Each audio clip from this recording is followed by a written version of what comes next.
এই অভিযান মাদক বিরোধী।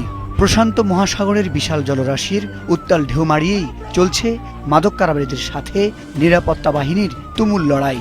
সমুদ্রের বুক চিরে তীব্র গতিতে পালাচ্ছে একটি স্পিড বোট, আর তার পিছু নিয়েছে নিরাপত্তা বাহিনী। কোস্টারিকার বিশেষ বাহিনী গোপেস এর বিরামহীন এই ধাওয়া স্থায়ী হয় প্রায় 24 ঘন্টা। অবশেষে প্রশান্ত মহাসাগরের গভীরে কোস্টারিকার জলসীমায় কাবো ব্লাঙ্কো থেকে 174 নটিক্যাল মাইল দূরে বাগে পায় কোস্টারিকার নিরাপত্তা বাহিনী। বৃহস্পতিবার দেশটির জননিরাপত্তা মন্ত্রণালয় এই সফল অভিযানের ভিডিও প্রকাশ করে। কর্তৃপক্ষ জানায়, জব্দকৃত বোটটি থেকে 1901 কেজি কোকেন উদ্ধার করা হয়েছে, যা পরিমাণে প্রায় 2 টন। দীর্ঘ পথ পাড়ি দেওয়ার জন্য বোটটিতে বসানো হয়েছিল 4টি শক্তিশালী ইঞ্জিন। এছাড়া জ্বালানি মজুত রাখতে ব্যবহার করা হয়েছিল 20টি বড় প্লাস্টিক কন্টেইনার।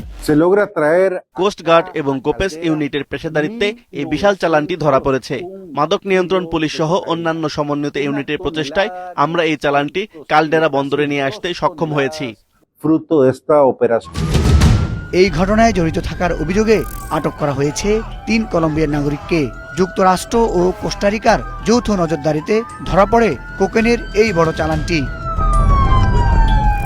আন্তর্জাতিক এই মাদক চক্রের শিকড় কতদূর বিস্তৃত তা জানতে এখন তদন্ত শুরু করেছে কোস্টারিকা পুলিশ।